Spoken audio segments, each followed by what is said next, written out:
Sveikinuosi šiandien paskutinė paskaita iš to ciklo. Kalbėsime apie grožį, apie arvedinį grožis, apie arvedinį grožį sampratą, arvedinę ir skirius jūs turbūt mane visi pažįsta, aš neprisistatinėsiu daug, sesuo perpasakojo kažką. Ir aš noriu jūsų paklausyti, kas yra grožis? Koks žmogus yra gražus? Taip, kokios dar mintis? Geras? Taip, koks dar gražus žmogus? Kada mes sakom, kad gražus žmogus? Taip. Šypsena? Taip. Jeigu nesurūgęs, jeigu būna, kad be kavos neišsiblaivęs, surūgęs. Aš čia gal ne į temą, bet atsimenu mano sūnus, kai buvo gal 4 klasėje, jam reikėjo parašyti, kada mano mama gražiausia. Tai visi rašė, po to per susirinkimą skaitė. Ten daug, kad, man kai mama pasipuošė, eina į balių, kai eina į teatrą ar ten į kiną. O maniškis parašė, mano mama pati gražiausia būna savaitgalis, kada būna pailsėjusi. Tai labai temą jūs pasakėte, jūs pati tema, kas yra gražu. Ir turbūt nėra tiek svarbus tas grožio etalonas, ar ne? Tas 90, 60, 90, kažkieno sugalvotas, kad reikia tirpti tokį formatą, tokį tarsi, įsivaizduokite dabar, iškirpta bus, išėjimas bus vietoj durų, o tokie vas, kad jeigu mes pralendam, tai pralendam, tai mūsų problemas. Ir kas sugalvojo tos formatus? Kas jis sugalvojo? Šiaip, iš tikrųjų, ta pirma manekenė, kuria Mos, kaip jas buvo, ką tikėti, Mos, matau. Tai taip yra skaičiau tokia istorija, kad, o iš tikrųjų tai nereikia nieko neskaityti, logika yra tokia, kad grožio industrijai, kas madas diktuoja? Homoseksualai, ne? Ar jums reikia moteriškos manekenių figūros? Ar jums gražu? Aišku, kad negražu. Tai dėl to jos yra. Ir jeigu mes lygiuojame, save sargdiname. Kodėl mes turim lygiuotis į tas manekenės? Gydžiu ne vieną manekenę. Ir ateina jos, nabagė sako, reikia numest svorį, o man norisi jiems statyti lašelinę su gliukozė, maitinantį tirpalą. Jums sako, daktarė, taigi dar man poros kilogramų, man per daug. Nesuvokiami dalykai. Gyvenam pagal Vedas Kalygos amžių, degradacijos amžių. Kad degradacija vyksta, tai faktas.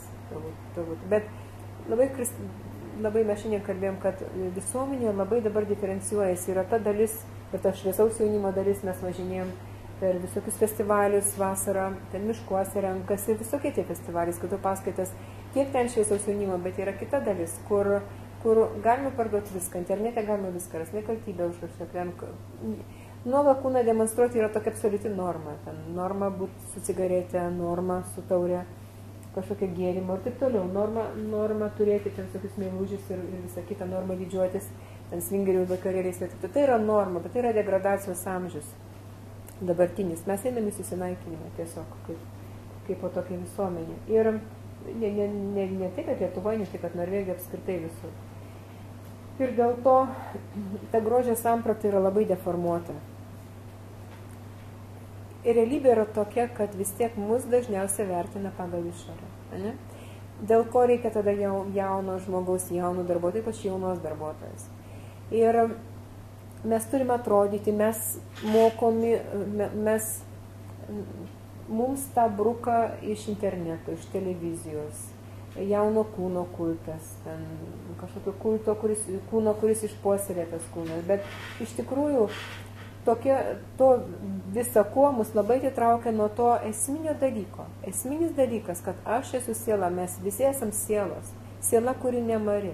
Siela, kuri, Vedas rašo šventraščiuose perfrazavus, kad nebuvo taip, kad tavęs nėra ir nebus taip, kad tavęs nėra. Mes tik tai įsikūnėm iš kūno į kūną pereinam. Ir šitas kūnas, jis yra dabar rastos Keturkienės dokumentai, yra pasas šitam kūnui, bet yra vienas iš tų rūbų spintoje kabančių. Ir šitas rūbas bus paliktas, jis nusidėvi, yra laiko sąvoka. Laikas yra Dievo valioje, laikas yra dieviška energija. Ir jeigu mes nepriimame to laiko, tėkmės, to tiksinčio laikroduko, mes save labai susisarginame. Ta laiką bandoma stabdyti begalė visokių kosmetinių priemonių. Tos industrijos verda, kažką kuria ir taip toliau. Ir visi vis mums žada, kad mes kažkaip jaunėsim ir taip toliau. Ir mes tokiu būdu akcentuojant mūsų išorę ir mums pasiduodant tai propagandai, mes, kaip sakiau, tolstame nuo tų savo tų pagrindinių šaknų, kad aš esu siela ir kad mes visi turime kažkokią tai misiją šitam gyvenime, bet ta misija nebūti to, ne vien galvoti, žiūrėti, dar vieną raukšlelį, o Dieve, ir kažkokie botoksai. Botoksas žiaurus dalykas yra. Aš dirbau infekcinėje reanimacijoje keletą metų ir gydžiau botulizmų sergančius. Ir prisimenu vieną močiutę, kuri ir mirė, senutė tokia. Tas botoksas, tas nuodas, jis paralyžuoja nervų sistemą, jis blokuoja nervinį impulsą perdavimą. Ir tiesiog paralyžiai ištinka. Ir ilgainiui kvėpavimo paralyžius, intubuojant, tada dirbtinė kvėpavimo sistema pajungiama ir žmogus miršta. Labai dažnai tai yra labai baisus nuodas, ir tas nuodas yra leidžiamas. Ir aš prisimenu tokią močiutę, kai jinai sako, prieš mirtį jinai sako, vokai užkrenta, nepajėgia atmerkti akių. Ir ta močiutė sako, vaikeli, atmerk man akis, aš noriu, pakelk man akis, aš noriu pamatyti, kur aš esu. Aš jai pakėliau vokus, jinai pasižiūrėčiau. Tai botoksas yra panacėja ir yra kitos panacėjos, sporto klubai, kur alinami kūnai ir taip toliau, gaištamas laikas. Žinoma, mes turim prisižiūrėti savo kūną. Ir mano paskaitų tokia pagrindinis leitmotyvas buvo tas, kad mes turime stengtis gyventi sveikam, maksimaliai sveikam kūne. Dėl to, kad kokią mes savo pareigą galime atlikti, kai gyvenam kūne, kuri nuolatos skauda. Pavyzdžiui, jeigu aš nepainu, jeigu aš tik susirūpinus man galvą arba ką nors skauda, jeigu aš esu ligonė, aš ten kažkaip košė, aš dūstu, kam aš galiu tada būti reikalinga? Žinoma, nieko atsitiktinio nėra, tos ligos neatsitiktinios, jos, jeigu reikia mane prižiūrėti, tai tada mano namiškiai, jiems aš duota tokia, kurie turi ugdyti kažkokias tai savybės, kilnesnės savybės, ten kažkokią tai atlaidumą, pakantumą, galiausiai tarnystę, kažkokias tai skolas išpirkti, galbūt prieš mane taip toliau, bet principas toks, kad aš naudos nešti kitiems mažai begaliu, gyvendama tokiam kūne. Tai dėl to Arveda moko, kad mes privalom prisižiūrėti savo kūną vienareikšmiškai, kiek galima, bet tas laiko faktorius, kuris paveikia visus. Ir aš esu mačius, turbūt mes visi matę esame kaimuose močiučių, kurių raukšlės, plaukeliai balti, žili, bet jų akys spindi, kaip jūs sakė, spindinčios akys, jos yra meilė. Tos akys yra meilė, viskas, ką šis sakė, taip ir yra, tai yra gražus žmogus. Ir kiek matėme tokių, kurios iš tikrųjų turbūt atitinka tuos kažkieno nustatytus tos grožio standartus, bet tai yra, tarkim, ledo karalienė ir tiek. Tai yra žmogus, mergina, moteris išmokusi šypsotis tinkamai, išmokusi pozuojant atitinkamų kampų pasukti veidą, ten vėlgi klubus, ten amžinai ten iš šono, tai išsiriečia, ten yra tokios pirminės tos, bet kiek vargstama, kiek tam investuojama, kokios laiko sąnaudos, kaip apvagiama žmogaus dvasinė gyvensena, dvasinis vidus, kaip galima tada suderinti tą išprotėjimą dėl išvaizdos su dvasiniu augimu.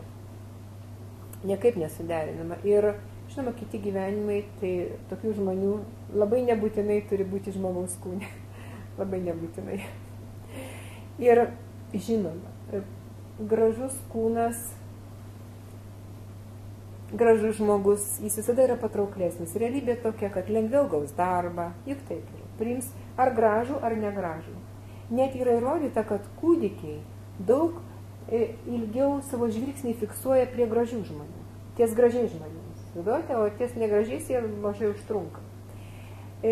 Vedos yra prašomi kaip pusdievė, kokie jie gražus visi, kokie kūnai, kaip kvepia ten, už kiek ten tų kilometrų, šiek ten tų, kad jų kūnai, natūralus jų aromatas jaučiamas yra, kad jie ten nesensta, gyvena po 10 000 metų tokiam kūne, visokiam tokiam. Ir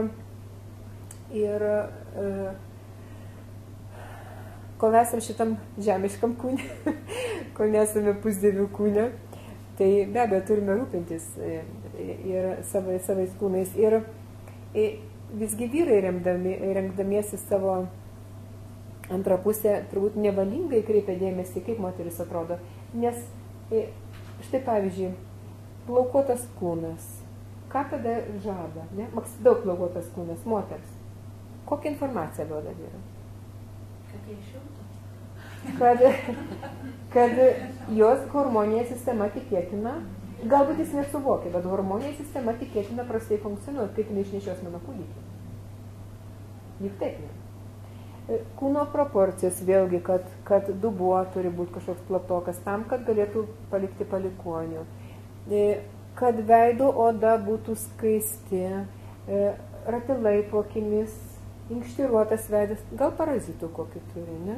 Nesveika jinai, tikėtina. Vėlgi, tai nereiškia, kad vyrai dabar susirašo ir žiūri. Dabar aš tikrinsiu, ar šitą moterį turi parazitų ar ne. Bet mes pasąmoningai vertinam, pasąmoningai kažką renkamės. Akis švyti. Vadinasi, jinai laiminga, jinai daug maž susitvarkiu savo gyvenimą, jinai su manim galbūt bus laiminga ir mano vaikams, ir mano vaikus, mūsų vaikus jinai gebės mylėti. Ir moters ir vyro yra tokios proporcijos, yra išvesti dydžiai daug maž. Tai moters juosmens, batalijos ir klubų santykis turėtų būti 0,7. Čia yra tokie parametrai. Tai kai taip yra, tai tada vadinasi moteris gali fiziologiškai gebėti pagimdyti kūdikį. Vyrų proporcijos yra 0,9. Tai vyrams iš vyrų nesitikime liemenuotų talių. Iš tikrųjų yra. Ne iš tų, kurie ten... iš tikrųjų yra.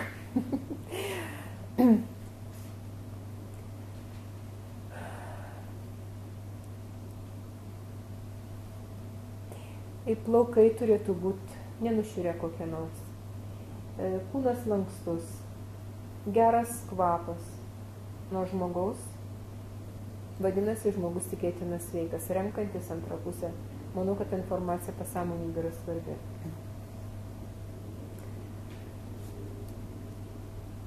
Gyvename naudojimo, vartojimo amžiuje, kur vartojame, kaip Nadien užsiminiau, ir vartojami santykiai, vartojami automobiliai, tas maistas, ten būtai ir taip toliau, ir vartojami kūnai. Ir tam kūnų vartojime labai svarbi ta moters krūtinė, kaip atrodo iš tikrųjų vedinėje kultūroje, kada kalbama apie vaikų auklėjimą, vaikų auginimą, vaikų pradėjimą ir taip toliau, tai visada akcentuojama moters, mamos maitinimas, kūdikio maitinimas savo pieneliu. Pasirodo, tai ne vien dėl to, kad vaikas būtų sveikas, bet yra įrodyta, kad tas berniukas, kurį mama maitino savo pieneliu bent iki 3 metų, ateityje moters krūtinė, jis žiūrės ne kaip į sekso objektą. Jis žiūrės pagarbiai ir joje matys tai, nuo ko priklauso kitų gyvenimų. Įsivaizduojate, kokia to pienelio galia. Ne vien tik dėl to, kad tas pienas yra sterilus absoliučiai, kad tas pienelis tinkamos temperatūros vaikeliui, idealios temperatūros. Ne vien todėl, kad iš pradžių jis turi daug antikūnių visokių, bet ir turi baltymų, kurių vaiko kūnelis labai lengvai įsisavina, kurios labai lengvai suvirškina. Ne vien tai, bet ta psichologinė kokia pusė, kokia pagarba moteriai toliau. Ir grožis priklauso nuo pagrindinių tokių dalykų. Tai nuo mūsų došų, konstitucinio tipo, nuo virškinimo ugnies funkcionavimo, virškinimo ugnis arba agnis sanskrito kalba, nuo mūsų audinių kokybės arba dato sanskrito kalba, nuo šalinimo organų funkcionavimo, atliekų šalinimo organų funkcionavimo, nuo toksinų, nuo užterštumo organizmo ir nuo mūsų psichinės būsenos. Prisiminkim, ką mes kalbėjom didžiąją dalim vakarą. Vata došos atveju. Sausa oda. Sausa oda, ta, kuri neturi tinkamo riebalinio sluoksnio, kuri nespindi ir šviesos, o jį sugeria, matinė oda, permatė. Ta oda, kuri išsausėjus labai greit skilinė užkulniai, alkūnė sąžė. Ta oda, kuri dėl sausumo, dėl to jungčių tarp baltymo kolageno trupėjimo, nutrūkimų jį greit raukšlėjasi, jie atrodys ne taip patraukliai, ne?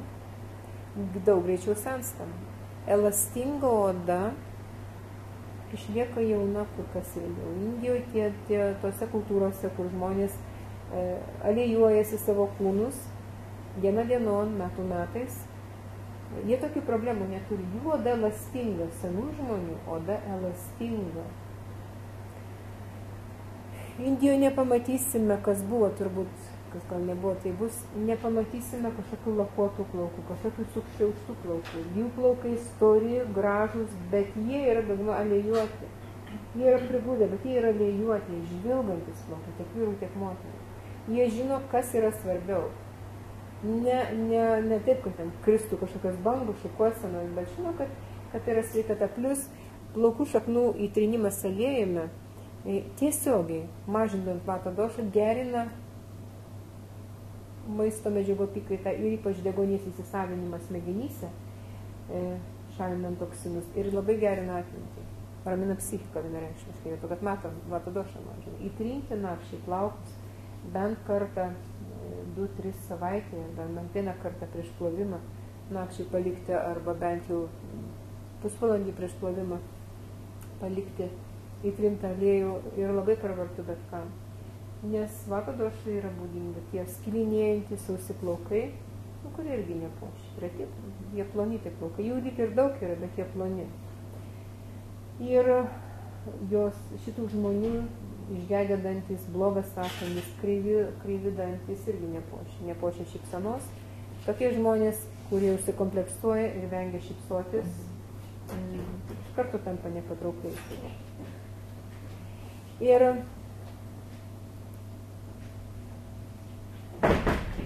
labai dėja, bet daug labai augia mano pacienčių, ypač šeimose, kur jų buvo įkalta į galvą visiškai kaip baisus dalykai. Negrėsia šitai mergytei mažai, bet konsultuojant ne vieną vedžiu prie veidrodžio ir prašau, parodykit tai, kas jums negražu. Kas jums negražu. Įkalta į galvą, kad tavęs niekas neims. Kur tu tokį vyrą gausi? Tu esi baisi, tu kažkokia ar tu stora, ar tu kažkokia tavo nosis kreiva, ar dar kažkokia tai. Ir tada tokios merginos, jos išteka už pirmo parodžiusio dėmesį dažniausiai. Ir svarbu kažkas veda, nes teikta buvo, kad tavęs niekas neims. Aš tiek visokių tekstų prisiklausiusi. Labai visokių tekstų prisiklausiusi. Kaip elgiamasi patys artimiausi žmonės su lygtai geriausiais ketinimais, auklėjimo kažkokiam, tai nežinia, kažkokią ten auklėjimo metodiką naudojant, elgiasi baisiai ir įteigia labai baisius dalykus. Ir dėl to žmogus, kuris nepasitikė savim, baš moteris nepasitikė savim, jinai nabagė tada. Ir santykiai su vyru niekada nebus tinkami, kadangi tada tikimasi, kad vyras padarys ją laimingu, kad kažkokios aplinkybės bus pasikeis, jinai bus laiminga, ar turės būti, ar turės diplomą, ar dar turės kažką, ar vaikų, ir jinai bus laiminga. Kol mes galvojam, kad aplinkybės mus padarys laimingais, tai mes niekada nebūsime laimingais. Mes turim patys iš savęs. Ir siela visada laiminga. Mūsų visų siela visada laiminga, visada graži. Mūsų siela turi žinojimą, tai viską. Mums tik tai sunku prieiti iki to žinojimo, mums trukdo protas. Tam yra meditacijos technikos, maldos gilios, apsivalymai visokie, kada mes prieinam prie tų žinių, tos paramatmos. Ir siela gyvena palaimą, tas yra terminas satčitananda, ko siekia. Mes gyvenam visada palaimą. Tik tai mes vidinė tie taš, mes visi taš, kuri esame siela. Ir vata došai labai trukdo protas, baimės visos tos, džiaugtis realybę, džiaugtis gyvenimu. Jų akys būna sausos, įprastai blakstienos, negražios, trumpos arba retos iš blakstienos. Ir šaltos galūnės irgi paduodant ranką arba prisiliečiant kažkaip, nežinau, truputėlį truputėlį kažkaip suteikia nepatogumo. Pito došos atveju oda linkusi rausti, ypač nosis, gali skruostai rausti, bet jų dantis dėl padidinto tulžies kiekio kraujyje gali pageltonuoti. Jų skleros, tie baltymai, gali pagelsti. Prisimenat, mes vakar kalbėjom, kad pito došos žmonės, jie yra piktoki, greit sureaguojantis. Tai ir sakomagi, kad tu esi tulžingas žmogus. Kaip mes liaudis sakom? Tu tulžingas žmogus. Tai jų kraujyje tulžies pigmentų yra daugiau. Šlapimas gali būti geltonas. Ir jie strazdanuoti labai dažnai. Ir vėlgi priklauso nuo to, kokio šeimoje auga. Ar tas vaikas kreips dėmesį į savo strazdanas. Mes turim vieną draugų šeimą, kur auga 4 mergaitės. Iš tikrųjų, jie gan vargingai gyvena, bet niekada nesiskundžia dėl ko. Ir labai geras kriterijus, jeigu tos vyresnės mergaitės, jos važiuoja dirbti, savanoriauti į visokias stovyklas, kur dirba su vaikais. Tai įsivaizduokite, ne tai, kad jos krato nuo vaikų, bet jos nori dirbti su vaikais. Įsivaizduokite, kokie tada geri santykiai. Ir ta jų antra nuo pačios mergaitė žiemą išėjo ten užvažiavau pas jos trumpai ir tušinukai išsipai, veidukas tokius taškiukus, ką tu čia pasidarei? Aš sako, mano strazdanėlis pablyško ir aš noriu pasiryškime, įsivaizduokite, kokia sveika psichika. Kiek suaugusių eina iš proto dėl tų strazdanų, visokie bliškina, ten visokius tepa, maskuoja, kremai kažkokie pudros, o jį ryškinasi. Sakau, tau gal patinka strazdanėlis? Sako, niekas jų neturi tiek daug klasių, man labai patinka. Įsivaizduokite, kaip ta mergaitė, kaip jinai eis per gyvenimą, jos nepalauž kažkokios replikos, kažkokios tai išpilkos iš pavydo arba iš ko. Jinai neįkvos tam savo energijos, nesigadins savo gyvenimą, nesinuodys savo savęs. Tai yra iš tikrųjų, tai yra gražus žmogus. Ir vakar irgi kalbėjom, kad vata došos tie prigimtinė, kas turi kūnai, tokie savotiški, kaulėti, proporcijos jų tokios, nelabai kokios. Pito došos žmonių nosis būna paprastai smėlė, tokia lapino nosis vadinama. Dar vienas mokytojas mano sako Putino nosis. Nežinau, kodėl Putino, bet jis došos labai daug turi. Bet tokia lapino nosis ir jų kūnai labai gražus, skirtingai nuo vata došų. Dar vata došų žmonės, ypač moterys, kurios darosi manikiūrą, jos dažnai kenčia nuo tų besilupančių odelių. Nes tas odos sluoksnis apie nagą, jis neturi beveik riebalinio audinio. O kadangi oda sausa, tai po manikiūro labai dažnai tiesiog odelės atsilaupo. Irgi. O be to nagai linkia pleišėti, skilinėti, ilgų negali užsiauginti. Kafo došo žmonės, jie vėlgi, moteris turi galimybę kompleksuoti dėl padidinto svorio. Ir jeigu jos save tapatinsis, savo iškels tokią užduotį, kad jos turi būti tokios manekeniškos, jos pasiligos su visam, jos niekada tokios nebus. Jos gali drastiškai numesti tą svorį, bet svoris jų greit ataugs. Jų psichika neatlaikys tokių amžino besikūdinimo. Ir kiek yra sergančių tom anoreksija, bulimija ir gyvenimo nėra. Pito došo žmonių akys labai gražios, išraiškingos, kaip įsimylėjimų, atrodo. Jų plaukai gražus, mes vakar kalbėjom, gražus, banguoti, stori, jų sėdmenys putlus. Tai yra negroidų rasė. Negroidų rasė taip atrodo. Kiekvienas konstitucinis tipas turi skirtingą virškinimo ugnį. Kodėl labai svarbu tinkamai suvirškyti maistą, mes kalbėjome anas dienas. Todėl, kad nuo to priklauso, kiek bus toksinų mūsų organizme. Nuo suvirškinto maisto. Priklauso, kaip bus sumaitinami audiniai ir kiek būsime užteršti mes. Ir toksinai įsikuria riebaliniam audiniui. Jie priklauso, kaip sakau, nuo pasarnį. Vata došo žmonėms virškinimo ugnis yra permaininga. Apetitas. Virškinimo ugnis yra apetitas. Tai yra virškinimo fermentų gamyba. Ir arba jie nenori valgyti, arba nori. Primenu, mes kalbėjome vakar, pita došo žmonės, jie nuolatos nori valgyti. Kafa došo žmonės, jie irgi turi gerą apetitą, bet jų virškinimo ugnis lėta, lėtai veikianti, lėta ilgalaikė.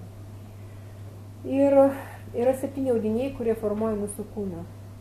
Tie 7 audiniai, tai yra limfa arba tas dar lotynų kalba, tas bacillusas, kai tas arba agara rasa, tas audinys, kai ką tik būna įsiurbtos maisto medžiagos. Limfa yra tai, ką mes pradrėskę odą, jeigu mes pradrėskėm odą ir kas gelsvas skystis sunkiasi. Tai čia yra limfa, tas pats pirmas audinys yra limfa. Antras audinys yra raudonos kraujas. Trečias audinys yra raumenys. Ketvirtas audinys yra riebalinis audinys. Penktas kaulai. Šeštas kaulų čiulpai, nervinis audinys ir 7 tas yra reprodukcinis audinys šukra. Kiekvienas audinys vystosi vienas iš kito. Vienas iš kito. Kai būna fontanai laiptuoti, tai taip ir mūsų organizme. Ir maždaug iš 40 ml kraujo plazmos etapais tiems audiniams formuojantis pasigamina tik vienas lašas reprodukcinio skysčio. Įsivaizduokit, 40 ml kraujo plazmos, vienas lašas reprodukcinio skysčio. Ir priklausomai nuo šitų audinių vystimosi anomalijos, formavimas anomalijos, mes galim būti labai skirtingų figūrų, mes galime turėti labai skirtingas problemas, sveikatos problemas. Jeigu mūsų mityba prasta, jeigu mes valgom kažkokį greitą maistą, seną maistą, pusfabrikačius, jeigu mes nekramtame daugybę, visuomet mes kalbėjome manas paskaitas. Pirmoje paskaitoje ypač apie tą sveiką mitybą daugiau. Ir jeigu mes valgom skubėdami ir taip toliau, tai jeigu mes valgom tą maistą ne pagal mūsų došą, ne pagal sezoną, jeigu nedominuoja tam tikri skoniai, kurių mums reikia tame maiste, tai įsiurbiamas tas perdirbtas maistas prastai formuos kitus audinius. Ir kuo audinių hierarchija yra, kuo aukščiau ta patologija, pavyzdžiui, nevaisingumas, kuris tiesiogiai susijęs su 7 audiniu, tai tuo sunkiau jį gydyti. Ir tuo sunkiau gydyti. Ir tada reikia korekcijų visuose lygmenyse. Ir jeigu virškinimo kokybė prasta, jeigu mūsų mityba prasta, tai tas chiliusas, ta limfos sudėtis yra labai nekokia. Jeigu kenčia kraujas, nukenčia raudono kraujinys, tada mūsų visokie bėrimai, tai yra susijęs su kepenų veikla. Nešvarus kraujas, kaip kalbama liaudiškai, visada sukelia kažkokias tai kraujo ligas, kepenų riebėjimą ir taip toliau. Tai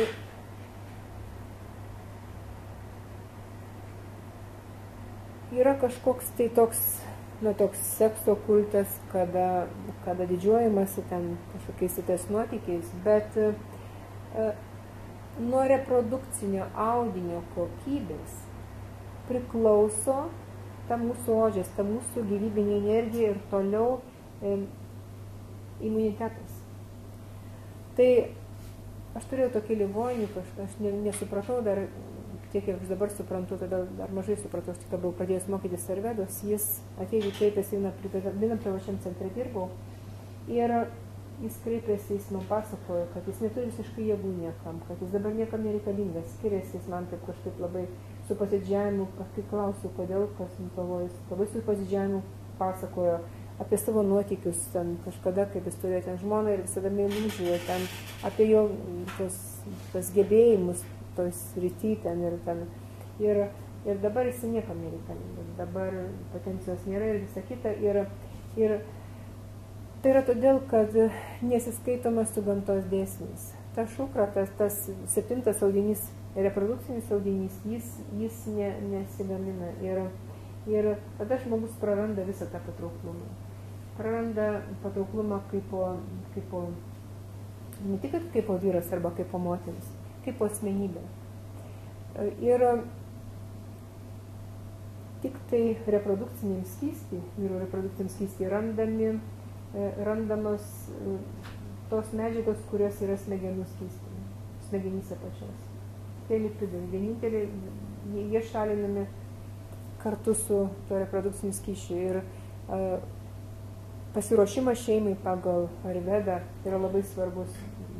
Įdant galėtume prisikviesti sveiką sielą ir išnešioti ir auginti sveiką vaiką, tai ankstesniais laikais net turėdavo tėvai susilaikyti porą metų iki naujo vaiko pasikvietimo, paskui dar metus, tai dabar sakoma, kad bent kokius 3 mėnesius, kad subręstų šitie audiniai tinkami, kad tas reprodukcinis audinys tinkamai atsistatytų ir jis būtų kokybiškas.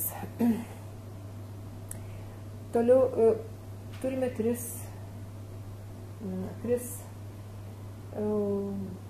atliekų šalinimo organus. Mes kalbėjome vakar, 3 sistemas, vakar už vakar.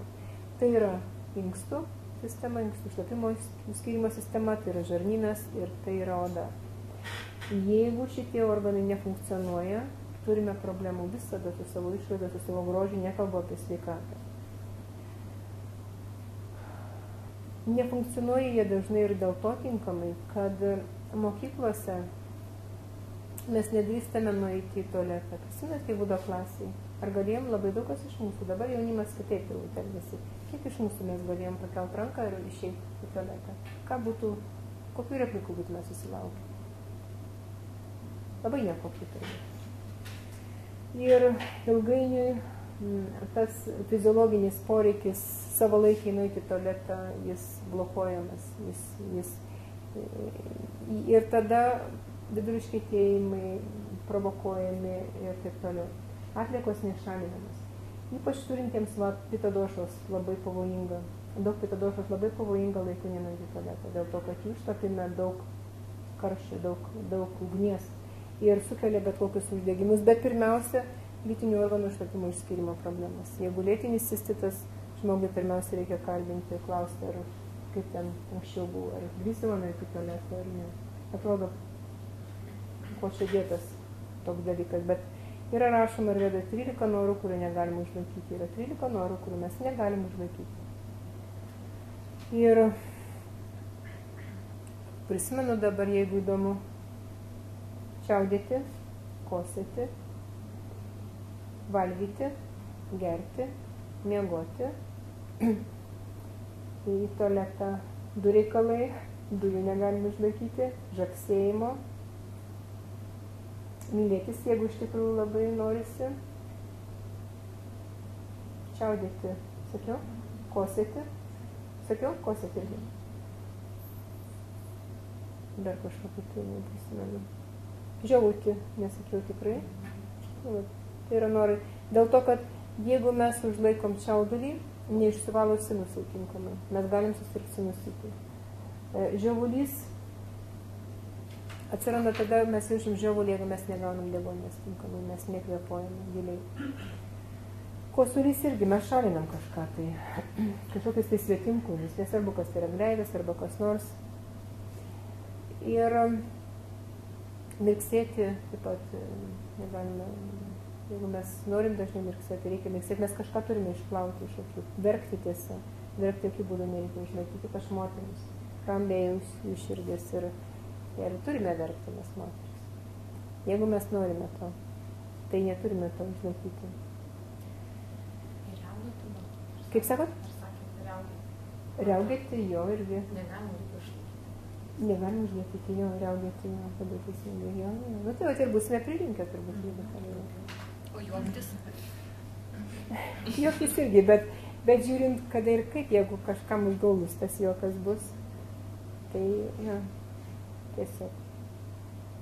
Bet iš tikrųjų mes per mažai juokiamės vienareikšmiškai. Ir juokiantis dalyvauja, tame juoke dalyvauja visi veido raumenys, kuriuos mes turime mankštinti.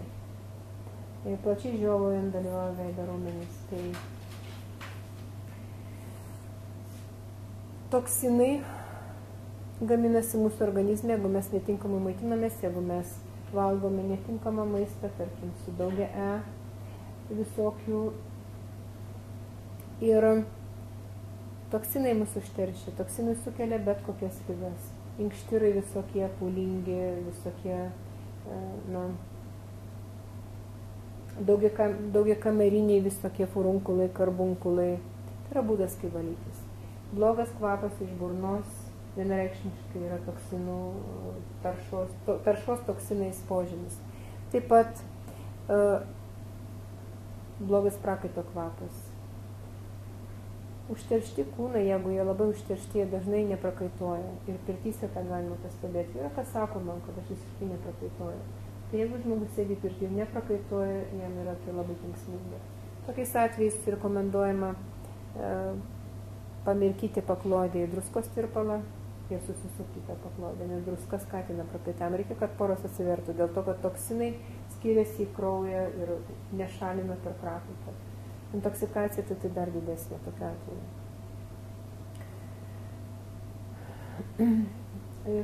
Juodi ratilai patys ir taip toliau yra vienas iš toksinų požymių.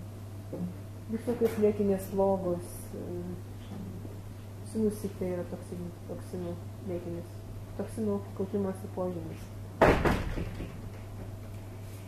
Ir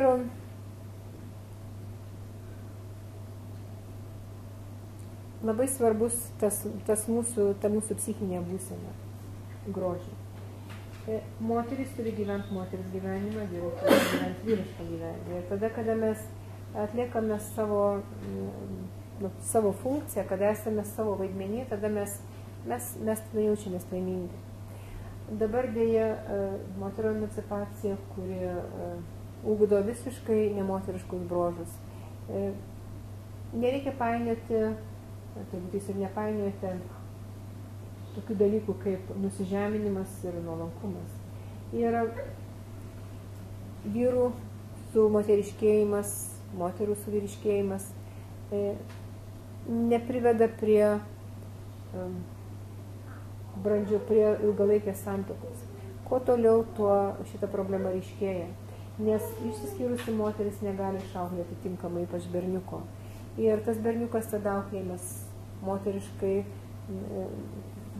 moteriškas savybės įgyja vedinėje kultūroje. Vaikai iki 5 metų auklėjami tokia meilė, kuri įgalina vaiką priimti tokį, koks jis yra. Iki 5 metų vaikas įsotinamas meilė, toj tikroji, toj besąlyginė meilė, toj dieviška meilė. Motinos meilė prilygdama dieviškai meilė. Ir tas sąlygų nėra. Jeigu besąlyginė meilė, nesąlygota meilė, tai nėra sąlygų, kodėl aš myliu savo vaiką. Ir tik tai nuo 5 metukų daugmaž pradeda skirtis berniuko ir mergaitės auklėjimas. Ir berniukai auklėjami daugiau askezėje. Mergaitės auklėjimas kaip dievaitės, deva, dievaitė. Pas mus mes turim savo deivės, deivė, dievaitė, dievybė. Deivė, dievaitė, dievybė reiškia, kad ta mergaitė niekada neturėtų būti auklėjama smurtu. Ne tik fiziniu smurtu, bet ir psichologiniu smurtu, kas ypač svarbu. Neturi patirti tokio smurto. Auklėjant mergaitę ir norint, kad jinai būtų tikintis, kad jinai būtų tinkama žmona ir tinkama mama, ji neturi būti spaudžiama prie įvairių darbų. Sakoma, kad tu turi susitvarkyti savo kambarį, tu turi suplauti indus nuo pat mažens, kad tu turi mokytis būti ruošiama šeimai, bet mergaitės širdis neturi patirti, kaip sakiau, jokių pažeminimų, jokių prievartų. Ir tada negalės įsiskleisti ir pražysti kaip nepaprastai graži gėlė. Ir labai dažnai moteris baugina, kad, ypač vyresnio amžiaus moteris baugina, kad štai vyras nustos mylėti dėl to, kad aš turiu celiulitą, kad mano figūra keičiasi, bet tada mes labai prastai galvom, kad savo vyrus tai yra viena. Ir kad vargu bau ir mūsų vyrai yra tik tokie padarai, kurie lakstys paskui kiekvieną, ten kažkokią gražesnį. Vėlap, kad tos kiekviena, kad gražesnį nesensta. Ir patys sensta. Tai vieni psichologai teigia, kad vyras įsimena moterį iki pat, kol gyvena, va tokią, kokią jis pažinojo. Ir dėl to nėra ko ten rodyti savo celiulitų ir vis tiek mane myli, čia matai kaip, o tu matai kaip, o kaip čia baisu ir taip toliau. Ir tie gražus tokie dviejų senukų santykiai, kada matom tokių, kaip eina gražiai, skydo iš rankų ir gyvena. Ir neturėtų dėl to mūsų bauginti tas amžius, toks mūsų senėjimas. Ir berniukų, kaip sakai, turėtų būti auklėjama askezė daugiau. Askezė tai reiškia jiems pereinamas kambarys, jeigu toks yra, jiems nebūtinai kažkokia minkšta lova, jokių ten televizorių kambarį ir taip toliau. Dėl to, kad berniukas turėtų būti tas, kuris prisiima atsakomybę už savo šeimą. Ir viena iš vyro funkcijų labai svarbių, tai pagrindinė funkcija, tai suteikti saugumą moteriai. Saugumą ne tik tai materialų, bent jau didžiąją dalim. Dabar gyvenam Kali Jugos amžių, kai sunku tai padaryti dažnam, bet emocinį saugumą vyras turėtų suteikti moteriai. Emocinis saugumas moteriai padeda jį atsipalaiduoti. Tokia moteris, kuri jausis saugi, ji ir šypsosis, ir savim pasitikės. O kaip gauti tą emocinį saugumą? Tai mes moterys nemokytos, bet mes turėtume žinoti, kad vyrams turime išsipasakoti. Ir išsipasakoti, kas mus spaudžia, slegia, ko mes bijome. Bet vėlgi, jeigu aš mokyta būti stipria, savarankiška, o mes taip mokomos nuo pat mokyklos, kad turime turėti savo diplomą, maža kas bus, kad aš pati galėčiau išsilaikyti. Tai tada ką man investuoti į šeimą, jeigu aš galiu būti savarankiška, nesvarbu, kiek vaikų, bet turėčiau, aš jas galėsiu materialiai išauginti, materialiai neturėdama problemų jas užauginti. Ir kaip tai daryti? Kaip mes turėtume prašyti savo vyrų mūsų išklausyti. Nebūtinai tada, kada jie ką tik grįžę, išalkę, pavargę.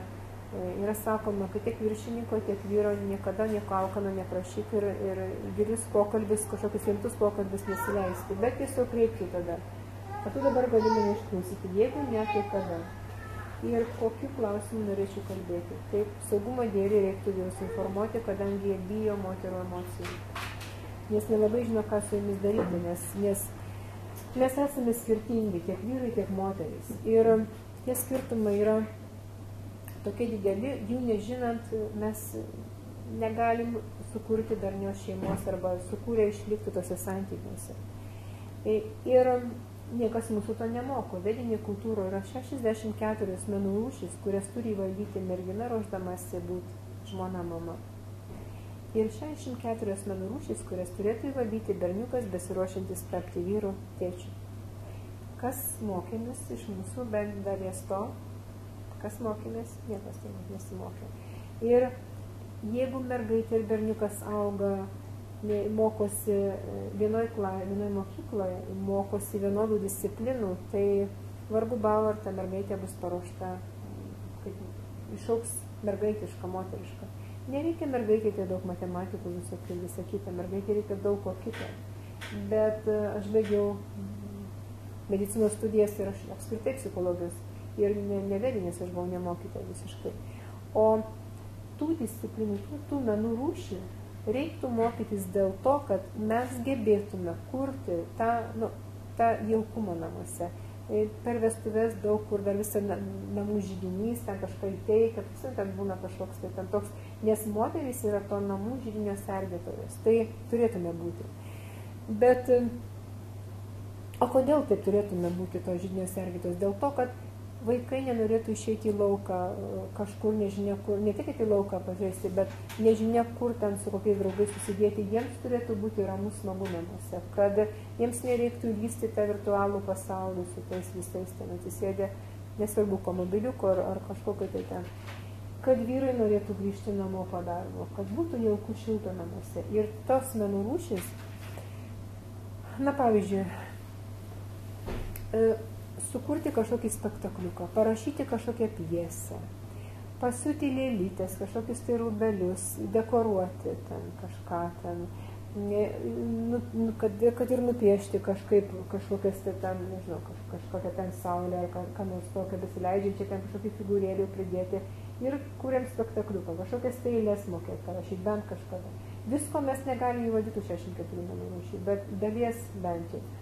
Dalį bent jau tai yra siekimybė, turėtų būti mūsų siekimybė. Aš nekalbu ten numegzti, pasiūti, mokėti švirti, bet išmanyti kažkokią tai magiją. Žinoma, ne juodą magiją, nes juoda magija klaikiai gadina karmą.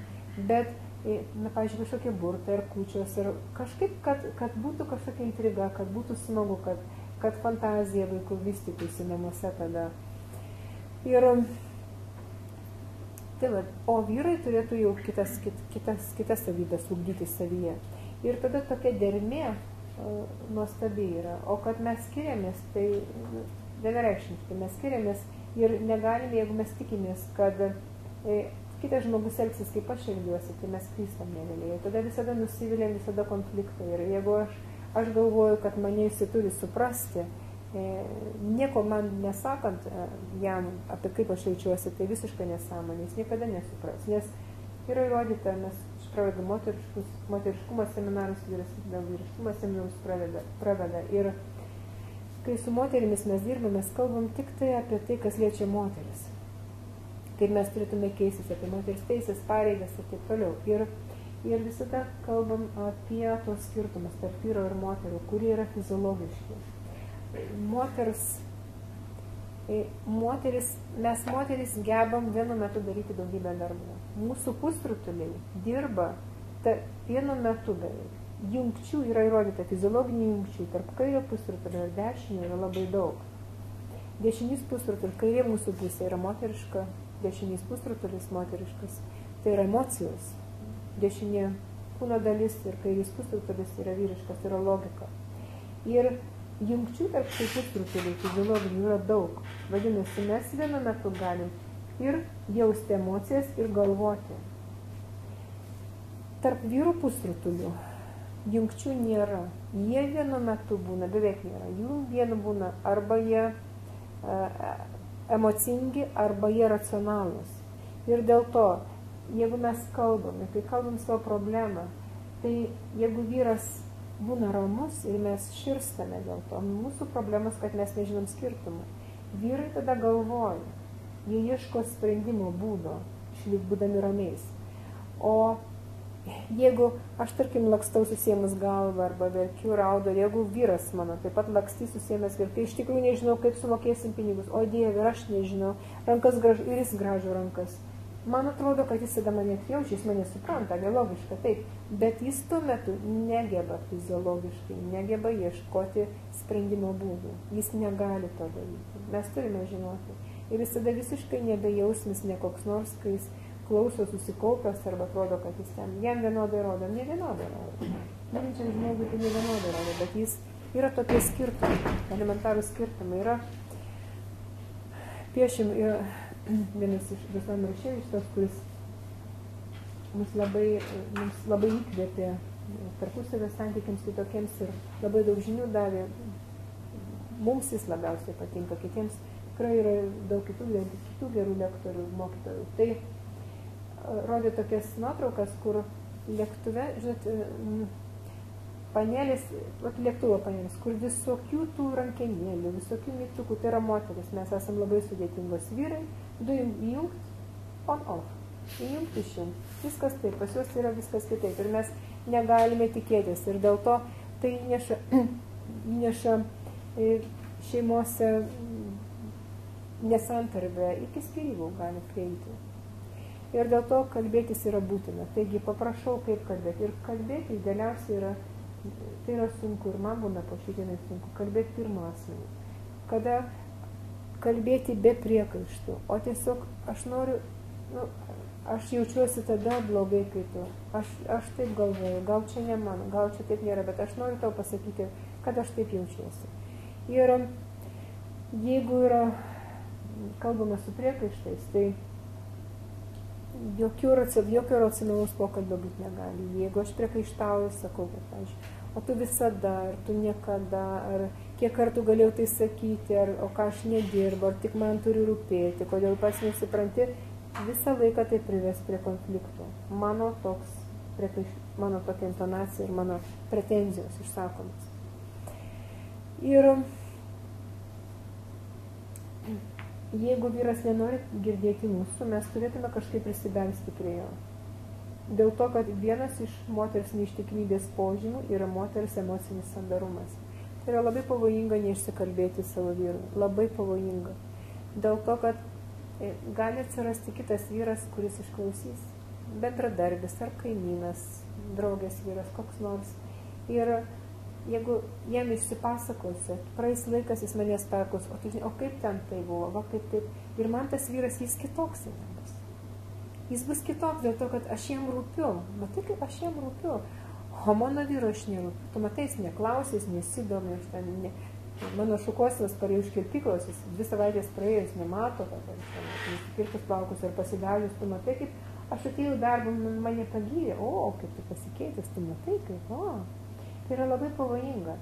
Ir dėl to, jeigu aš noriu gyventi, mes turėtume investuoti į tuos santykius, kuriuos mes turime, su tam tikrom išimtim, aišku, jeigu gyvename smurte, jeigu yra tokie atvejai, kada ir vedose patariama skirtis, kada yra kažkokia tai, pavyzdžiui, narkomanija arba gilus alkoholizmas, nesaugu ir vaikams, kada psichikos sutrikimai, kada jeigu vyras yra nevaisingas, tada patariama skirtis netgi. Kodėl? Kodėl nevaisingas? Todėl, kad kodėl norima turėti šeimose sūnų?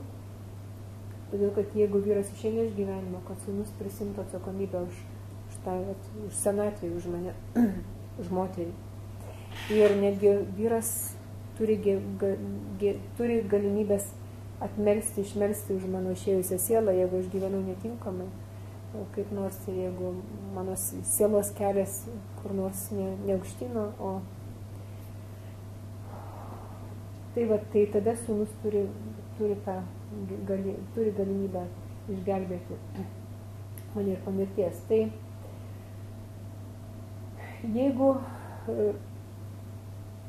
jeigu nesikalbam, moters širdis rambėja ir rūstėja moters širdis. Ir mes tada tam lėtiniam konflikte be abejo visada nukenčia vaikai, kaip bebūtų.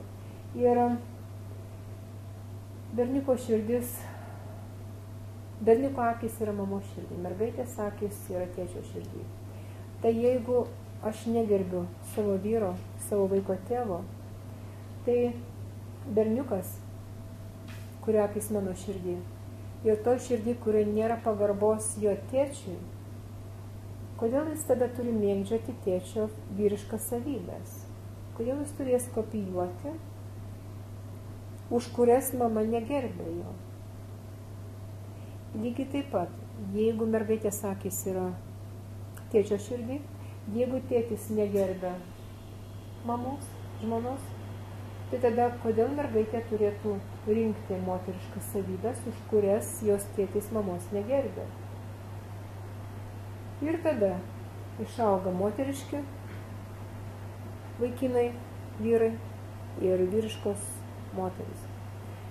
Kada sukuria šeimą vyriška moteris, moteriškas vyras, ta šeima iš karto nesveika yra, nes nei vienas neatlieka savo funkcijų. Vyras neatlieka vyro funkcijų, moters funkcija yra tarnauti savo vyrui, sudarant tarnauti nenusižeminus, išlaikant orumą. Ir tarnauti, sudaryti jiems sąlygas siekti kažko. Moters karjera šeima. O vyro karjera, o ta moteris, kurie ieško karjeros ne šeimoje, nėra moteriška moteris. Nereiškia, kad mes turime sėdėti namuose ir taip toliau. Bet vis tiek prioritetas mūsų yra namai. Tai vyriška moteris visada bus įdomi. Ji niekada nepritrauks vyriško vyro. Vyriška moteris, moteriškas vyras. Moteriškas vyras yra probleminis vyras. Probleminis vyras yra tas, kuris neišsprendžia savo problemų, kuris užgriūna ant pečių. Tai nėra tas žmogus, į kurį galima atsiremti, tai nėra siena. Ir tai yra tas žmogus, kuris arba jis turi kažkokią tai priklausomybę, tas žmogus, kuris amžinai be darbo, kuris turi skolų ir taip toliau, kuris nesutvarko santykių ir taip toliau. Ir tokioje šeimoje, kada gimsta vaikai, jie nemato nei mamos pavyzdžio, nei tėčio pavyzdžio, nemato šeimos pavyzdžio. Ir išauga iš karto traumuoti žmonės. Tie traumuoti žmonės, jie labai lengvai gali būti valdomi. Stiprus žmogus niekada nebus įtakojamas jokiamis reklamomis, ko bebūtų, kažkokių kremų, kažkokių procedūrų, nesvarbu ko. Jis ieškos prioritetų. Tai nereiškia, kad stiprus žmogus nesinaudos plastinėmis operacijomis, nesidarys jų, jeigu jis bus po kažkokios tai traumos ar nudegęs ar avarijos. Tai nereiškia, kad tai bus. Bet jis nedarys tų plastinių operacijų 10 ar 15 kartų. Prioritetai yra kiti. Ir tos moteriškos savybės, jos padeda pražystymams. Ir aš anksčiau nesuprasdavau, kodėl, pavyzdžiui, vyras išeina pas kažką, palikdamas tokią gražią moterį. Jinai visą kaip gražią. Ir išeina, aš esu mačius, prisimenu, stovėjau ir žiūrėjau, tokie pažįstami buvo.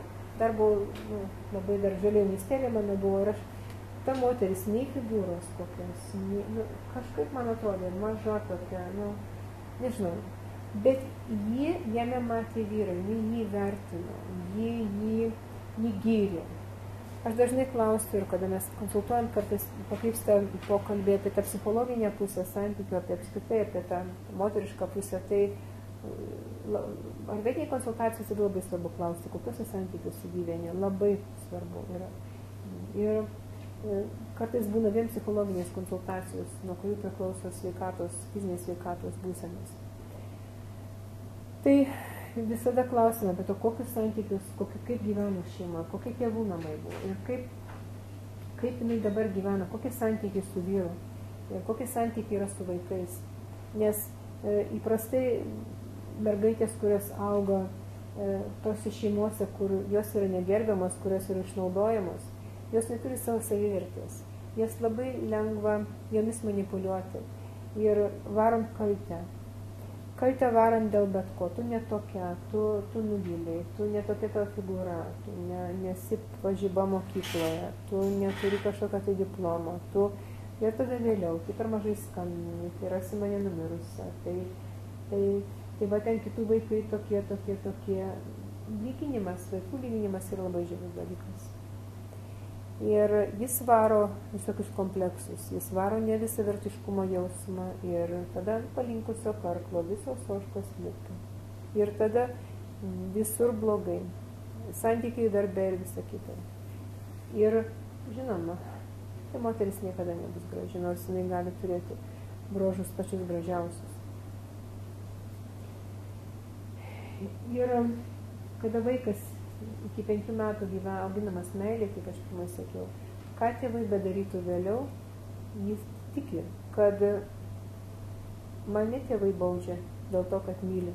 Ir tėvai, žinoma, niekada nedarys, ko nereikia daryti, bet, tarkim, neduodama belaus kažkuriam laikui žais ar kompiuterį, ar neišleidžia kažkur kažko neperka, jie tada tiki, kad mano tėvai tai daro iš meilės, tik aš va tokia ar toks nevykėlis ir aš nuvyliau juos ir aš apgailestauju ir galvoju, kaip man reikia dabar pasistengti daugiau nedaryti tų klaidų, ne tik atstovi kampe arba kur nors užsirūstinės ir kuria keršto planus. Ir tada išeisiu greičiau, ištekėsiu už bet ko, kad nebūti čia namuose šitas. Ir tada tragedijos, iššokant už bet ko, ištekant iš to pirmo, kaip sakiau, parodžiusio dėmesį.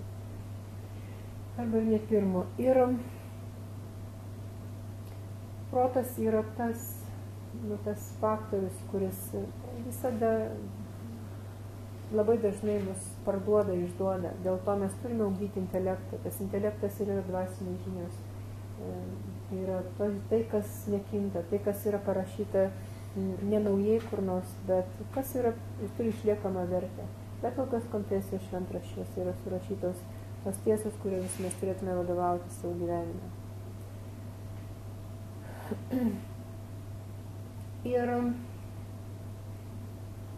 dienos režimas labai svarbus grožiai.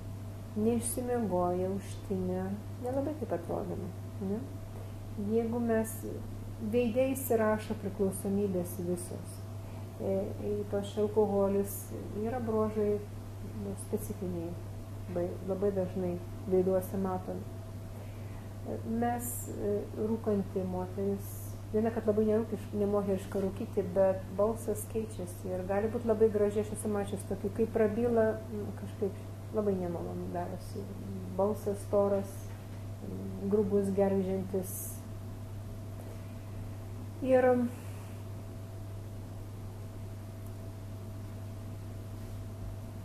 jeigu mes rengiamės neitin tinkamai, tai reiškia labai trumpi sijonai, kažkas dekolte ir taip toliau provokuojančiai, mes prarandam tą moterišką energiją nuo vyrų žvilgsnio.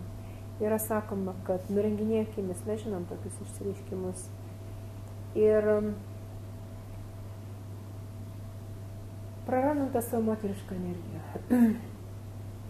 Kada gyvenau antrą kartą Indijoje, mes ten gyveno iš visokių žemynų ir buvo tokios musulmonės moterys. Ir jos turėjo labai, kaip supratau, turtingus vyrus, vienas vyras paskui atskrido. Jos apsirengė tokiom, nežinau, skarom, kažkokiais tokiais beformiais rūbais ir man tada dar kažkaip man tarpusi būdavo gaila kažkaip. Ir buvo tokie vakarėliai, mes paskui šiandien gimtadienis, be alkoholio, bet šiaip ir aš vienas vis klausiu, man taip atrodė, bet aš klausiu, sakau, atsiprašiau savo klausimą, nesutiko, kad aš norėjau klausti ir sakau, o to pačioj tavo kokie rūbai, sakau. Ir parodė dalį apatinių rūbų. Kas po to baisu. Ir jie prisižiūrėjusi kūną savo labai, bet viskas tas, kas yra dengiama nuo kitų vyrų akių, tas viskas 100% yra jos vyrai. 100% vyrai. Kokia energija tada, kokia ta galia, kuri ta energija nešvaistama yra. Tai nereiškia, kad mes turime čia dabar taip gyventi, bet kažkokiose sermėgose, beformėse, bet tiesiog turėti omeny tai, kad prarandam savo energiją nuo vyrų žvilgsnių yra tiesa. Aš kažkada šokau pilvo šokį ir buvo toks pasirodymas, ten buvo daug žmonių, 800 ir 700 gal salėje ir gyrė mane daug kas ir vienas prieėjęs sako, labai gražiai šokiai, bet ar tu pagalvoji, kiek vyrų tave akimis mylėjo? Mane kažkaip taip sukrėtė, tada aš pagalvoju, iš tikrųjų, aš daugiau nešokau. Bet tai yra tiesa. Ir ištekėjusi moterį, tai aišku, tai nešokiai, bet aš šokau tokį padėko šokį. Aš norėjau parodyti, kad ten, kad nesvarbu, kokia amžiaus moteris tai pradeda daryti. Aš norėjau duoti to žinią savo šokį to moterim, kurios susigūžia, kurios nepasitikė savim, kurios galvoja, kad jiems viskas yra per vėlų. Kiek mes tokių žinome? Eik mokytis, man vėliau, kiek man metų, tu žinai, kiek man metų. Jeigu tik mes pradėjom galvoti, kiek man metų, blogai. Mes turim astronominį amžių, mes turim biologinį amžių. Tai astronominis amžius yra taip, yra toks tiek metų, bet yra biologinis amžius. Ir biologinis amžius skiriasi kuo toliau, jeigu mes gyvenam, mes žingeidus, mes domimės, mes kažką darom, neužsileidžiam, žinoma, sportuoti reikia, bet ne iki nukvakimo, tą reikia daryti, prisižiūrėti save reikia, bet tos astronominės žirklės jos išsiskiria. ir kiek yra 18-mečių, kurios jau dabar jos yra senos, nes jos nieko nenorims, niekas nesidomi, jos ten viskas blogai, tad jos jau dabar senos, nes jos 18 metų yra. Tai štai, tai aš to šokiu norėjau pasakyti, įkvėpti tas moteris, kurios mane žinojo, kad aš ten, mano garbės reikalas buvo pabėgti iš fizinių lengvų pamokų. Kada mokiausi institutė, aš kaip aš tai gavau įskaitą. Aš prisimenu, ruošė ten, kažkokiam tai ten norėjo šokių kolektyvas ten liaudės. Kas ten buvo, kad, sakė, praeikit, sporto salėje buvo atranka ir žingsniukų polkos, kokį ten žingsniukų, kažkokio šokio žingsniukų reikia per tą salę praeiti. Aš ten taip sumaliau kojams, kad niekas ten nediskutavo, kad sakant iš karto. Ir aš norėjau tą pasakyti, kad nesvarbu, kada ką pradedi daryti, kad niekada niekam nevėlu, kad savęs nenurašykime, kad mes galime. Aš mokiausi turbūt gal kokius iki tol, 4 metus ar kiek, kad aš pradėjau. Man labai patiko tas, iš tikrųjų tai labai moteriškai yra. Ir dėl to ir dabar moteris sakau, kad tai nereiškia, kad aš daugiau pasirodau, bet reikia šokti moteriškose kolektyvose, nereikia likti ant scenų, nereikia šokti restoranuose, prieš tai mus ten kvietė restoranuose, kai kuriuose ten buvo tokie pasirodymai, bet nereikia to daryti. Reikia šokti savo dėl savęs, kad tas moteriškumas pražįsta tada, kad mes turime žinoti, kad aš esu siela, aš esu tobula siela, kad aš esu sukurta Dievo, kuris neklysta. Toms moterims, kurios netiki savimi, kurios netiki, kad jos ten svarbios mylimos yra. Aš daugiausiai dirbu su moterim, bet tas pats ir vyras liečia. Gal vyrai tik neparodo viso to, vyrai tai vardina kaip silpnumu, pripažins savo problemas, kokias jau labiau dar moteriai. Tai kad kiekvienas žmogus yra gražus, kiekvienas gražus. Ir toms, kurios to netiki, aš tada klausiu, ar tiki Dievas, sako taip. Ar Dievas absoliutas, sako taip, tada aš klausiu.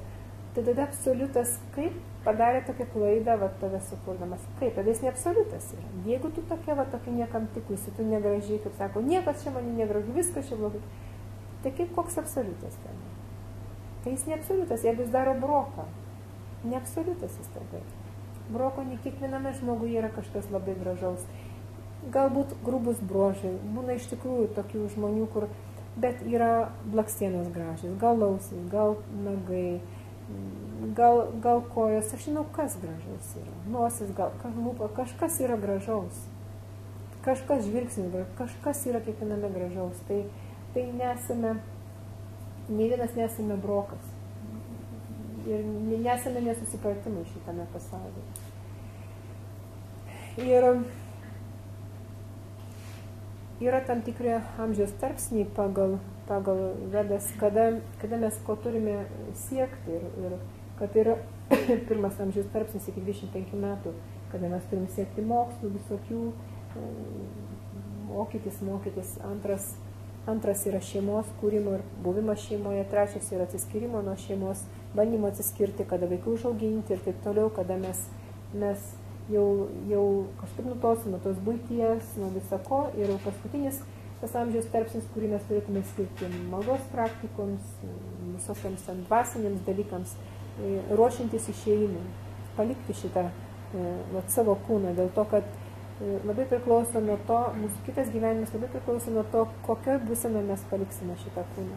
Ir galima, netgi yra prašoma daugybė tokių atvejų, kada žmogus gyveno baisų gyvenimą, bet palikdamas kūną jisai kreipėsi į Dievą, jis išėjo su Dievo vardu, tai tada ir kitas gyvenimas yra geras.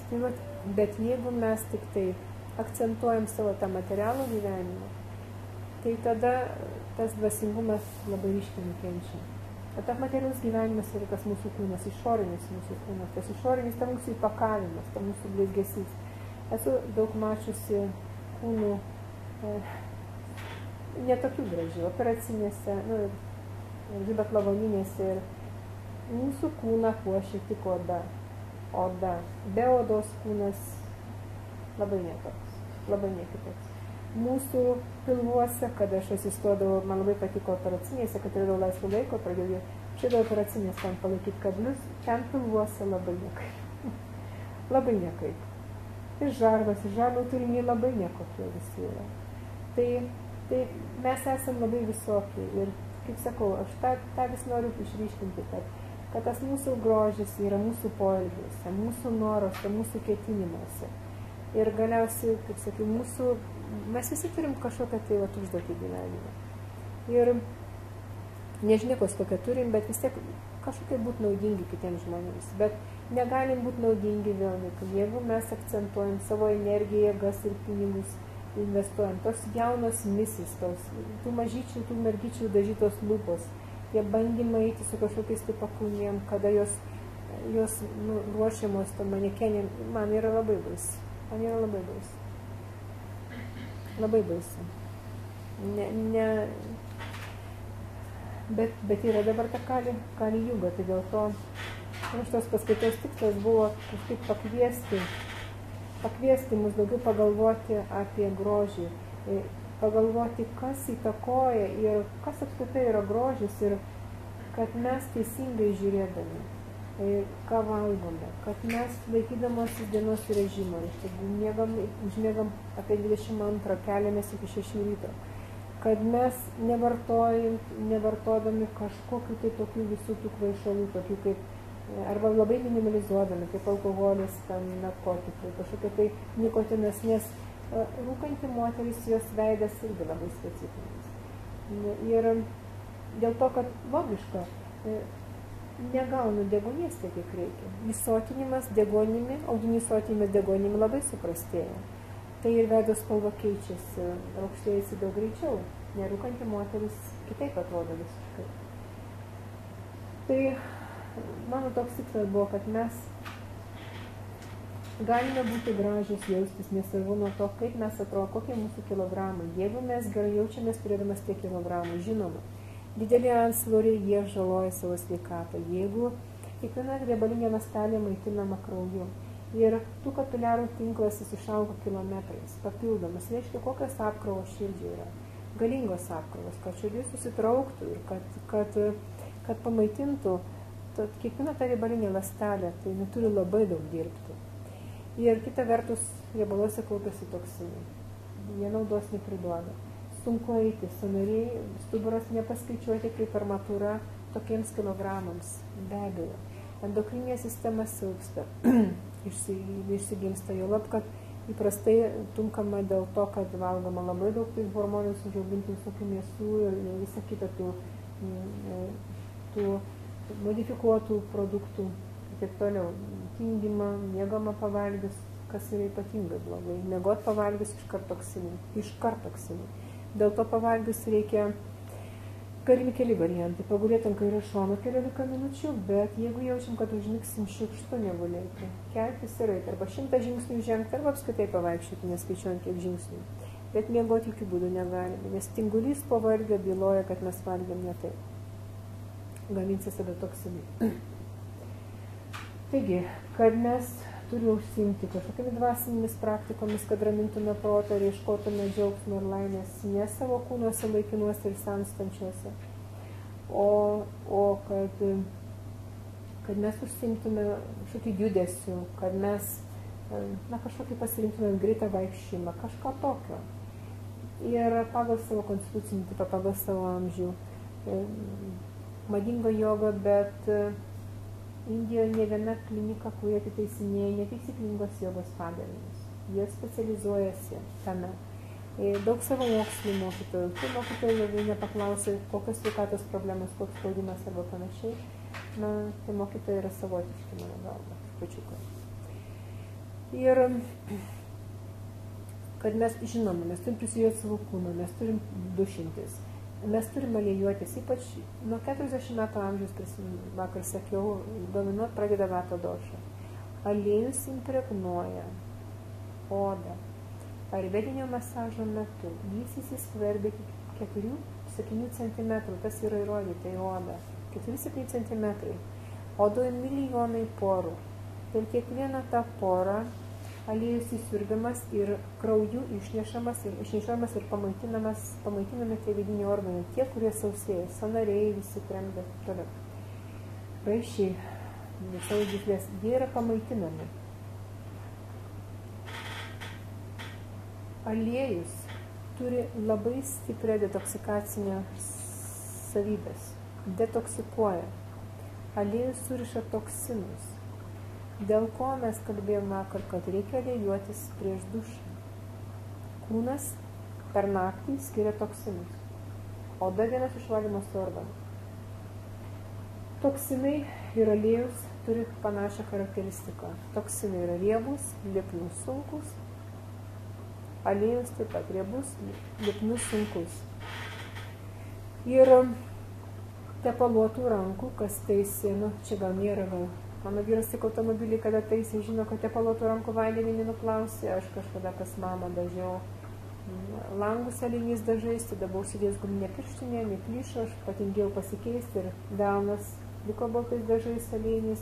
Ištepliotas tų dažų niekaip nei su muilu, niekaip nenuplausi. Galima nuplauti kažko riebiu. Kažkokį tirpiklį riebų turėjau, arba dizelinu galima nuplauti. Dėl to, kad ir dėl to aliejus suriša toksinus. Dalis toksinų, kada šaliname per odą, mes dušinomės arba nupirti, arba natūraliai viduje organizmo sutikti toksinai, dalis jų šalinama per inkslus, dalis per žarnyną. Ir savimasažai prisideda prie detoksikacijos. Švarus kūnas, aišku, vien aliejus valgant bet ką, gyvenant bet kaip, nesutvarkys, neišvalys mūsų, bet impregnuoti odą mes visada galim, padidinti odos elastingumą mes visada galim, sulėtinti raukšlių vystymąsi mes visada galime. Aliejus pagalba ir aliejus yra stebuklingas. Aš prisimenu, irgi vienoje klinikoje dirbau ir tokia moteris iš Panevėžio atvažiavo pas mane, jauna, bet jinai pasigo iš tikrųjų vystantis veidas, aš jai patariau aliejuotis, jinai neturėjo pinigų, gan vargingai gyveno kažkokia masažams, tai atvažiavo po kokių 3 mėnesių džiūgaudama. Sakė, manęs visi klausė, ką tu darai, kokios šitokias stebuklingas kosmetinės priemonės pirkai. Tai reikėjo aliejuotis, tinkamo šalto spaudimo, tinkamo aliejų. Ir nekalbu, kad ramina vata doša labai stipriai, nes vata doša yra, visi vakar kalbėjom, sausa, šalta, lengva. Aliejus yra šiltas tik naudojamas, jis yra šiltas aliejus, yra mažiau klampus, jis labiau giliau įsiskverbia. Tada šiltas aliejus yra riebus, sunkus, sausa, lengva, šalta. Vadinasi, šitas savybės ryškiai mažina iki psichikos. Vėlgi, jeigu akis nenuklaikusios, mes daug gražesnis atrodome. Jeigu akis yra siaubas, gali būti brožiai labai gražus, bet kažkaip gražiamis mus nelabai žavės. Ir kita vertus, tai tiesiog įtakoja visą fiziologiją mūsų. Tas vidinė įtampa organizmą sendina. Sendinas skatina nusidėvėjimą, visokius blokus sukelia, visokiausius blokus. Mes dabar esame su vyru įvalgę tokios balansą, tokią metodiką, nepasakosiu apie plačiai, bet tai yra būdas, kaip surasti blokus ir tos blokus nuimti. Tam tie blokai, kurie deformuoja visą dubenį, stuburo ir taip toliau, kurie blokuoja organų, atitinkamų organų mitybą. Blokai, kurie gali sukelti ir vėžius tame tarpe. Širdies visokias problemas ir taip toliau.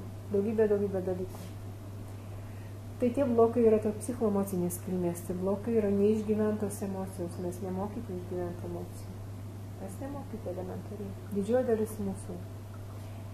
Dabar gyvename šeimoje, kur iš tikrųjų labai gražiai elgiamasi su vaikais ir aš manau, kad tie vaikai neturės tokių problemų, kokias aš turėjau arba dauguma mano pacientų turėjo. Kokį klausimą? Natūraliausia ir geriausia pasišildyti.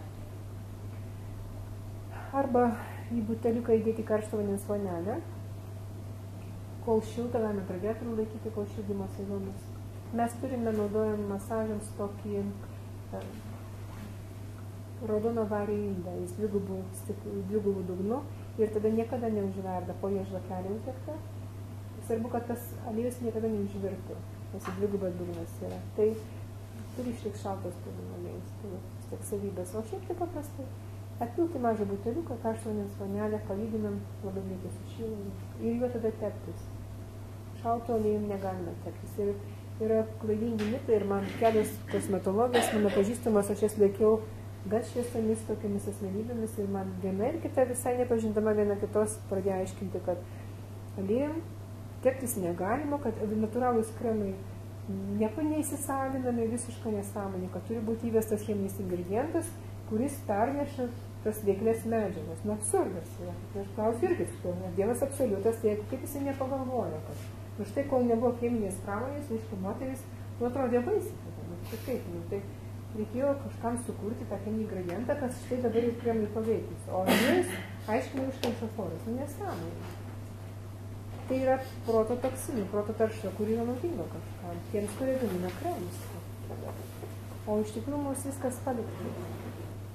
Kiek visokių galima aliejus mišinių darytis, įsilašinti ritelinio aliejus, užsipiltant žalinėlių. Tie žalinėliai, kurie yra švarus ekologiškai kažkokie, kad toj vietoj rinkti, užsipilti, palaikyti ir bus tas aliejus perims to žalinėlio savybės, bus aromatas natūralus dalykas.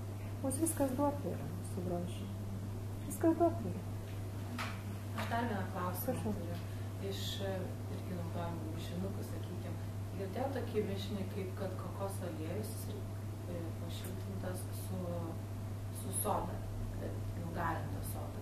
Ir šitas derinys, kaip kad veidui plauti arba aš suprantu, jeigu tai būtų inkštiruotas koks nors, pažiūrėjau, inkštiruotas veidas, čia tame dar grožio, tai yra visokių receptų, tai knygoje, tam tai Tarsonovo knyga, tai ten kaip protą išlaikyti ramų, kad jis mūsų nesendintų, kaip knygelės apie vaikams, kaip ten, bet tas grožio knygoje ten visokių receptų yra, bet kad tokios su vėsinta soda aš nežinau, tai galvoju, šiaip kokos aliejus. Daug šitą informaciją gaunam. Galbūt taip, bet kokos aliejus aušinantis. Tai ten, kur yra uždegiminė oda, kur uždegiminė odas, ne pamaitinimui, bet uždegimui mažinti, tai turi būti taip. Bet kasdieniam naudojimui šaltų metų laikų, tai dabar tikrai netinka. Bet uždegimams lokaliai, tikiu, kad galima.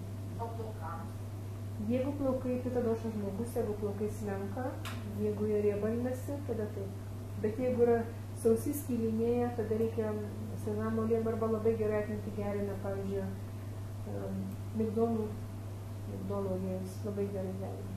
Ir atminti gerina ir vyresnio, brandesnį odai migdolų aliejus labai palankus. Tiesiog. Kaip natūraliai turbūt pleiskanas? Pleiskanas yra latadošos kilmės, yra sausa oda, pleiskanuojantį sausa oda. Irgi tada yra ten, atrodo, kad migdolų, atrodo šitoj knygoje yra su kamforo aliejum, netgi ir su kamforo, miltukės ir su kamforo, aš metinai nemoku, bet man atrodo, kad kokos aliejus maišomas su kamforu, kaip nežinau, neprisimenu, su kamforo ten ir įtrinamas yra, tokie įtrinami ir paliekami. Bet nenoriu klaidinti jūsų, tai proporcijų nežinau, bet šiaip tai yra aliejavimas, yra sausa oda. Pleiskanas yra apšokusi oda, nepasišalinusi oda. Tai sausa oda tai turi būti aliejavima. Kaip natūraliai karpos ant rankų? Karpos yra taršos požymis. Karpos yra taršos požymis, bet jis yra, kaip rusiškai tas, yra parduodamas vaistinėse.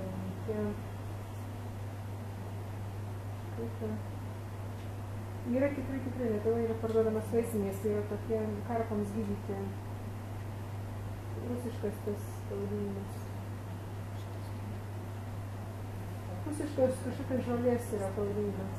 Bet vaistinėse paklausis, ten žuosi. Paskui prisiminsiu, bet dabar grįžti.